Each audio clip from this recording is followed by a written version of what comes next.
Welcome back to the Panic Room, y'all. Welcome back to the Panic Room, everyone, for another book review. Now, today we are going to be reviewing The Devil All the Time by Donald Ray Pollock. Now, before we begin, I have to give a big shout out to Rooftop. If it wasn't for him recommending this over on Goodreads, probably never would have read it. And so thank you. I thoroughly enjoyed this book for so many reasons. So I have to say right off the bat that this book, what do the kids say? Hit differently. I've never before read a horror book that hit so close to home for me. Now, it makes me wonder that those of you who come from a place like New York or California, somewhere like that, maybe this doesn't happen to you. But for me, coming from West Virginia, I don't feel like a lot of what I've read is set in that area as intimately as this book was. I have walked in the places that Pollock describes in this book. I've met some of these people. I have family that have last names of characters in this book. I don't know how to describe to you. I guess the only thing I can say is it made the book so much more real and very visceral to me. And so I know that's going to probably color my opinion a little bit, but I truly feel like if you are a fan of Southern horror, Southern Gothic, hick horror, as I called it in the vlog, which I think fits for this, I really do, because you get a very gritty window into the South at this time, which is like 40s, 50s-ish, and it's a very real look.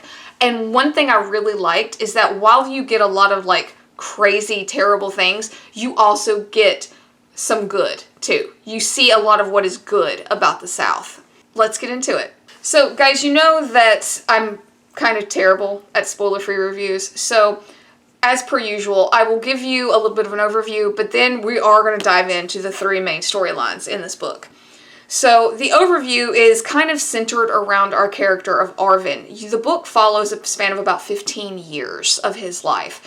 And in the meantime, you have all of these little like offshoot stories. However, they are all always connected by threads. And those threads get thicker as the book goes on. And I think that that's really cool because it harkens back to what we all think of as the South and gossip. You know, how everyone is connected, how, everybody knows everybody, and how nobody is actually outside of the realm of being talked about for some reason. I can totally see like walking into the store that's mentioned in Arvin's little town that he grew up in and talking to the little shopkeeper and him telling me about all these different people that are mentioned in the book. Like, easily. I can see that. And guys, if you watched the vlog, I put some pictures in there of some of the places that were mentioned in this book. And I mean, no joke. I've been to so many of them. Almost all of them. I was a case manager in Southern West Virginia. I have been in, through, and around Greenbrier County the better part of 10 years. I have seen these sites, and it made it so real to me. When they're talking about driving through town, I could see it in my head so clearly. And one thing that I will say that I think Pollock does really well is, whether you've been there or whether you haven't, you feel like you are there based on how well he describes things. I'll give you an example. Like, when he's talking about Arvin's father at the prayer log and the absolute hellscape that turned into, not only can you smell, the viscera, you can also smell like the wet leaves in the forest and the rotten wood and, things like that. You can even smell like the sweat coming off of one of your characters if the scene called for that. And I don't feel like that's just me being biased. I really truly think that that's the writing. So whether you come from the South or you're a Northerner for life, I honestly think you could enjoy this, especially if you really like Southern horror. So let's dive into this, shall we? And, like I said, probably gonna have some spoilers. But I will say this. Yes, there are gonna be spoilers, but this is one of those books that, for no other reason, read it for the ride. Read it for the ride and for watching this play out. So I really wanted to condense this into three main stories, and The first one is kind of our big one, Arvin. And he is our character that we begin with. You know, we actually start with his parents. And we sort of follow him through the span of, I think, about 15-ish years. Now, there is also the story of Roy and Theodore and Carl and Sandy. And like I said in the beginning, all of these stories are connected by threads. And I'll give you an example right off the bat. So, Arvin's parents kind of meet up in this, like, traditional Southern love story. You know, he's a soldier, she's a waitress at a, like, Greasy Spoon. And they get together. It's lovely, it's magical. And then Arvin happens. And the book kind of opens with Arvin being very, very young. And they're currently in Ohio at this point. And then Arvin's mother gets sick. Well, you then kind of find out that Arvin's dad starts kind of going off the rails a little bit. And he has this prayer log in the woods. And he starts to get more and more fanatical about praying. I mean, he's dragging Arvin, the little boy that he is, to this log to pray for hours and hours, and then he starts to think that they need blood sacrifices, and I mean, it gets very gory very quickly. And if you watched my video about the ruins, I mentioned that I don't really dig on like creepy crawlies, like maggots and stuff, and oh my gosh, there's a scene where it's talking about like maggots dripping off of the, dripping off of the corpses of the animals that Arvin's father sacrifices in the name of saving his mother from this illness. And yeah, it is so well written. Like, it gave me just, what do they call it? The heebie-jeebies. And it's just so well done. Like, you can really feel like you're there. You can feel the sticky sweat. You can like almost swat at the bugs around you. You know, like, it's so well written. And for me, growing up in this area, like, I could see these trees. I could smell the dirt. You know, it was so weird. But awesome in the best possible way. Weird in the best possible way. So, you, of course, you know, Arvin's mother passes, and it doesn't sit well with his father, to say the least. So at this stage, when Arvin, little boy Arvin, discovers his father dead at the prayer log by his own hand, I was like, wow, you know, that's awful, you know, leaving a little boy like that by himself, you know, having just buried his mother. So here goes Arvin down into town, you know, he has to talk to the deputy, and he gets sent to West Virginia to live with family. So in the meantime, you find out that the deputy that he spoke with has a sister who now works at the same Greasy Spoon that Arvin's mother did. Apparently the sheriff is, he's kind of a terrible person too. Well, not kind of, he is. But he kind of got her this job to bring her out of her shell, and then she gets with this guy Carl, who is, to me, the worst character in the whole book. Like, he's a bastard, and he's disgusting. Alright? So you get this whole side story of them going out. Like, Carl fancies himself a photographer, and he's off the rails too, because, like, he takes Sandy because she's pretty, and they go, like, all around these different states picking up these hitchhikers, and then he has Sandy, like, do things. Now, trigger warning, we are going to be talking about, it's not really assault per se, but it is almost like prostitution, so just be forewarned. So he has Sandy do a lot of terrible, depraved acts with these various men that they pick up. And obviously that's not the cleanest profession in the world, just given. But like, there's this one scene where they pull into a hotel and Sandy's talking about how like the water makes her feel better because she swears she picked something up from that last guy because she's real itchy and like, so gross. But she actually kind of grows a backbone towards the end of the book. Not that it really works out for her. You ever hear that quote about like lay with dogs, get up with fleas? That's Sandy. But Carl is disgusting. Oh, he's so gross. Talking about how he doesn't bathe very much. And there was this one scene towards the end of the book where he's like cleaning his toenails with a knife. And like, ugh, I almost gagged. Like rubs some gray crap on the bench from the knife. I'm no joke. I'm almost ready to gag. It's so gross. But take that for what it is. It's good writing. It's good writing. I'm just thinking about it and I can almost gag. Okay? Imagine how well it's written. Going back to Arvin, you know, we find that his family is very religious. They go to this nice little, like, southern church. And there is this like visiting preacher named Roy who has like a friend named Theodore, who you find out like Theodore kind of has a thing for Roy, but it never really like goes anywhere. And Theodore is in a wheelchair because like they're those, I don't really know how to phrase this. Like it's always just been like told to me like snake handling. And there have actually been documentaries about this, a few I think, about like the snake handling churches of West Virginia. And when I worked as a case manager in Southern West Virginia, I actually had clients that lived on the same road as the snake handling church.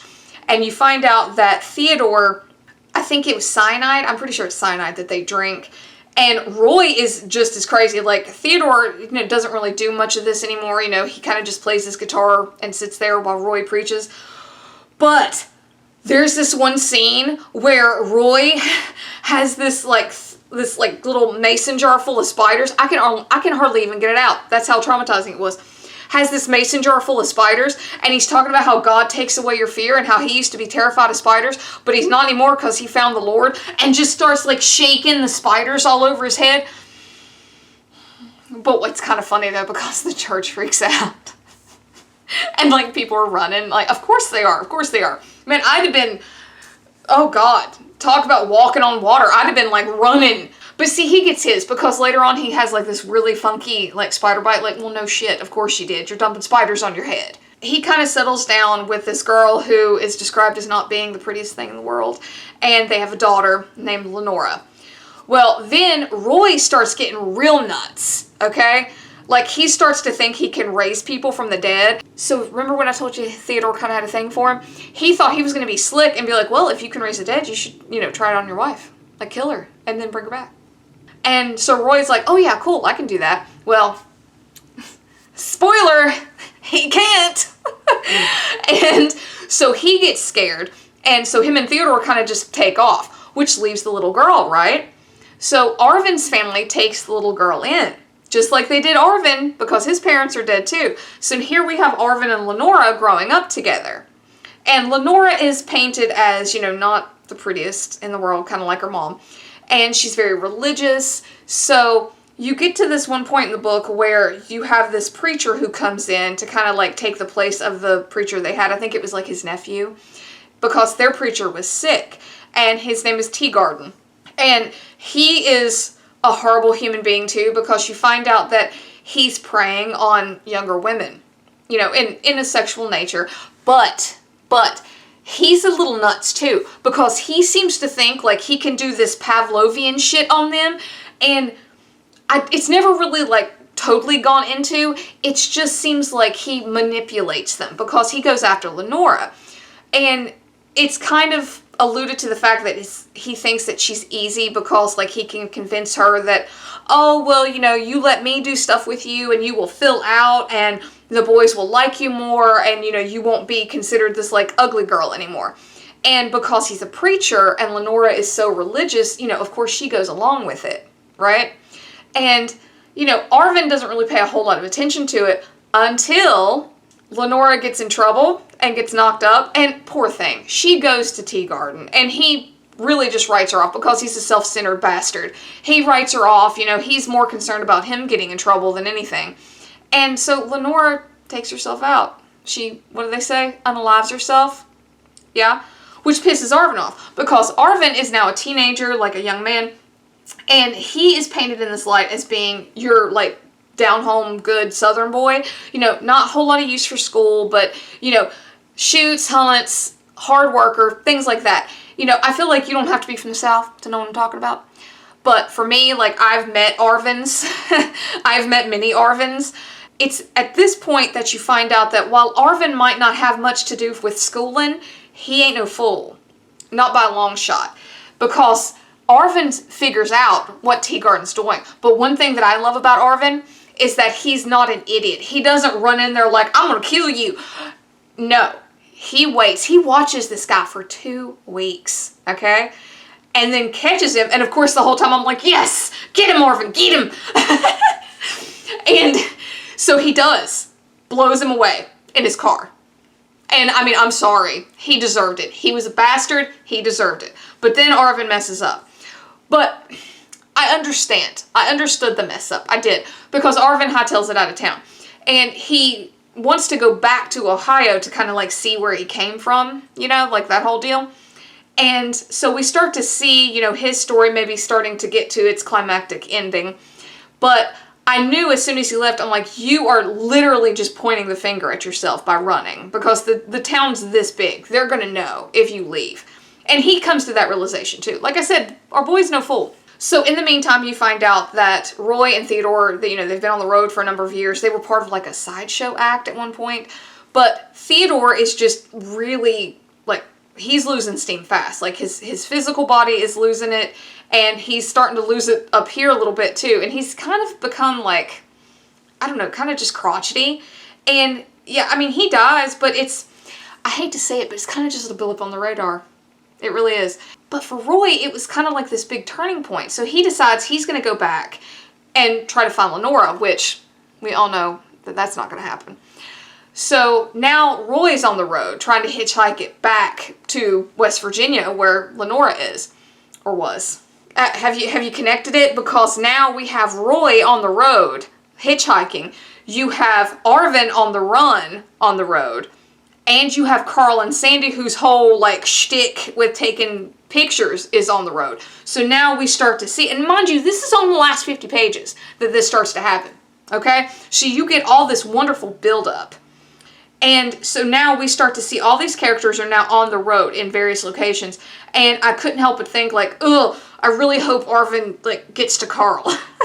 Because Carl's a terrible human being, and he took out Teagarden. Now it's time for Carl to get his. And so sure enough, here comes Roy. Roy gets taken out by Carl because he refuses to do anything with Sandy, which, I mean, I wouldn't either. Like, ugh. Like, that just freaks me out. I'm like, how in the world, like, you know, and she starts to, like, not love Carl, obviously, because look what he's doing to her. And what a tragedy. That whole thing with Sandy was such a tragedy. But she doesn't grow a backbone enough to, like, leave him, and I don't know why. I don't know why. Why would you do that? Why would you allow someone to debase you like that, you know? And I don't really know why. You know, we didn't really get that much into Sandy as a character's head, but sadly, you know, she does start to grow a backbone, but it's a little too late. And so Roy gets taken out by Carl, and I was hoping that point might nudge Sandy out, but it didn't. And here comes Arvin. Like, they pick up Arvin. And, you know, again, we see that Arvin is no fool. Because he starts to, like, read the vibe in the car. So then Carl and Sandy pull over trying to start their whole deal, which, as the reader, you are intimately familiar with at this point because you've seen it play out with all these other guys. But Arvin isn't having it. So Carl ends up having to use force. Whereas in the past, a lot of times Sandy's just like, and gets him out of the car. It's not working with Arvin. So Arvin ends up, like, pulling his little pistol out and getting one over on Carl because Carl's a terrible hit of it. He can't stand up to Arvin. Arvin is a young, you know, strong man, and Carl is just a lump of nothing. And so Arvin, of course, kills Carl. Sandy starts freaking out, which, okay, there was this whole thing about how Carl gave Sandy a gun, but then thought better of it and put blanks in it. And so Sandy starts freaking out trying to save Carl from Arvin and starts shooting this gun, but it has nothing but blanks in it. So it was sort of like this poetic justice. Like, Carl didn't trust Sandy to have a gun because he knew that he was a bastard to her. And yeah, and then that came back and, like, bit him square in the ass too, which I thought was great because Carl's a terrible human being. And so then Arvin, of course, has to defend himself against Sandy, and now they're both dead. So Carl and Sandy are gone. However, if you remember, Sandy was the sheriff's sister. So that's going to go over like a turd in a punch bowl. And so now you have the sheriff hot on Arvin's tail. But because it's such a small town, you know, Arvin walks into this little like grocery store thing, the same one that he went to for help that night. Of course, it's the same guy. And the guy remembers him. So here Arvin is asking after his family. You know, he finds out that, you know, there's really not much left of the home and all this. So he goes off to try to find it, specifically the prologue. And not long after, here comes the sheriff, hot on his tail, of course. You know, he's a terrible human being, so he threatens the guy at the little grocery store. And here he takes off after Arvin, because he remembers Arvin too. So we have this big climactic scene happening back at the prayer log. And again, this scene was so beautifully written. You could smell the heat in the air with the fallen log, and, you know, the sweat coming off of Arvin as he was so nervous, because he's not a killer. He's not. You know, the first time that he killed someone, it was justice for Lenora. The second time it was self-defense. And then now here he is faced with this sheriff. And you know one thing I love? Another reason that, you know, Arvin is no fool is because while the sheriff's looking for him, he's hiding. He knows how many, like, bullets are in the guy's gun, which is not something I would know. And he throws, like, a rock or a piece of wood or something to see if the sheriff will shoot at it before thinking. Because the sheriff's doing, like, oh, I just want to talk. And sure enough, the sheriff does. So it's never came out and said, but you know that Arvin is doing that to test him. And, like, I guess get the guy to waste his bullets and stuff, which I thought was really, really smart of him. And so Arvin gets around him on the little trail, comes out behind him, right? And is like, you know, you need to put your gun down. And Bodecker, the sheriff, is too big of a prick to do that. You know, he wants to be the hero of the town, even though everybody hates his ass. He wants to be the hero of the town. And, like, that does not go over well. Does not go over well. Arvin ends up getting him. And, of course, he does. And, I mean, I loved it. Arvin was, like, the hero of this book for me. I was like, yes. You know, like, he is everything, like, that good old country boy. That was Arvin. And I really loved how at the end it kind of just had him sort of find some peace, because it was talking about how, like, he sees the light in this field in front of him. And I feel like that's as close to peaceful as Arvin's gonna get, you know? So I even liked the ending. I did. And, you know, to sum this all up, because I know I could go on forever, because this book really did, as the kids say, hit different for me. But I have to say, like, it had a little bit of everything. You know, you had the good parts of the South, you had the bad parts of the South, you had some gross horror, body horror, you know, you had a lot of that. You even had, like, some, I don't really want to call it mystery, but, like, you know, following the character to see if they can figure it out, even though you as the reader with your privileged perspective, you know, you still wanted to find out, like, is the character going to go this way? Are they going to find out? You know, what's going to happen to this guy? And there was enough twists and turns in it to really keep you, like, every few pages, like, whoa, wow, you know, stuff like that. So I really highly recommend this, especially if you are a fan of, like, hick horror or Southern horror. You got to pick this up. You really do. You really do. Pollock, his writing is just spot on. Spot on. I almost feel like, and I feel like you guys are going to understand what I'm saying, to call it, like, Southern Gothic or Southern horror, I think elevates it a little too much. Like, that makes me think of, like, Louisiana Proper Gentleman, you know, sipping sweet tea on the front porch, you know, of his plantation home. That's not what this is. This is hick horror. This is, like, missing teeth, a jug with the X's on it, you know, cigarette in one side of your mouth, you know, spitting tobacco. That's this kind of horror, okay?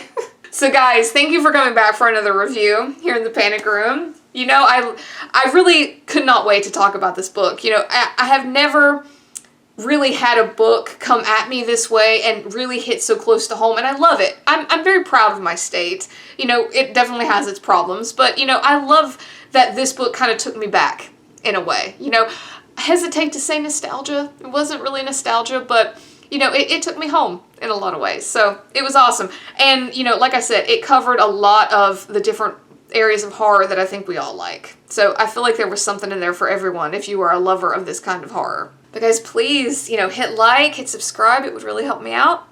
And until next time, see y'all.